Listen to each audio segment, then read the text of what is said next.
Bonjour chers amis, comment allez-vous? J'espère que vous portez bien. D'accord. Comme prévu, je vous ai dit qu'aujourd'hui nous allons parler de la police prévoyance, l'assurance prévoyance.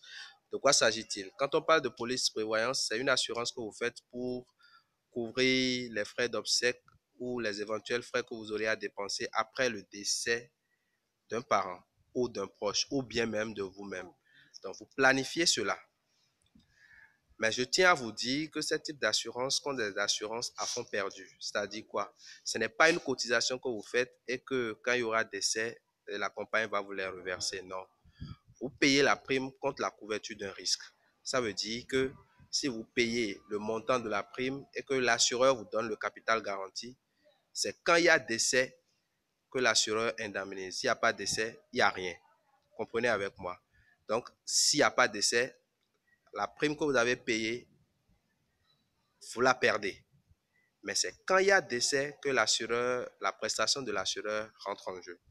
Donc aujourd'hui, je voudrais vous faire part de ce type de prévoyance et vous dire les erreurs qu'il ne faut pas commettre quand il s'agit de ces prévoyances. Qu'est-ce qu'il faut savoir? Parlant de contrat prévoyance, la première chose que vous devrez savoir, c'est d'abord si ce contrat est assorti d'un délai de carence. C'est quoi le délai de carence? Le délai de carence, c'est la période pendant laquelle, s'il y a sinistre, l'assureur n'indemnise pas, à moins que le sinistre ne soit pas accident. Donc, le délai de carence, c'est un délai d'observation pour voir si la personne que vous assurez n'était pas malade, vous voyez, ou bien ne souffrait pas avant que vous n'ayez souscrit à cette police sur sa tête. Vous voyez un peu. Donc, c'est des informations que vous devez, des informations capitales dont vous devez avoir, vous devez être informé avant de pouvoir souscrire à une police d'assurance. Après cela, le capital garanti. Quel est le montant qu'on vous garantit si jamais il y a sinistre?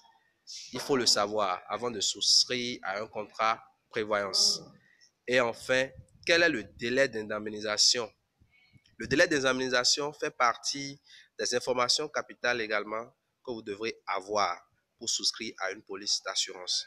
Et sans oublier les pièces qu'il faut au terme du contrat pour se faire indemniser. En un premier lieu, il faut d'abord parler des pièces dont vous avez besoin pour souscrire à la police et enfin les pièces dont vous avez besoin pour vous faire indemniser. Ce sont là les informations capitales qu'il faut savoir pour souscrire à une police d'assurance prévoyance. Donc, en récapitulatif, vous devez comprendre que pour souscrire à une police d'assurance prévoyance, il faut avoir des pièces dont on vous informe auparavant. Ensuite, avoir les pièces qu'on vous demande dès qu'il y a sinistre.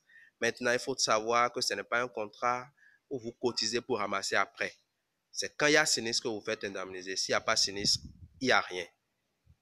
Comprenez avec moi. S'il n'y a pas sinistre, l'année qui suit, vous renouvelez. Mais dès qu'il y a sinistre, l'assureur, dans les clauses qui sont connues à l'avance, vous indemnise compte tenu du délai prescrit dans le contrat auquel vous avez souscrit.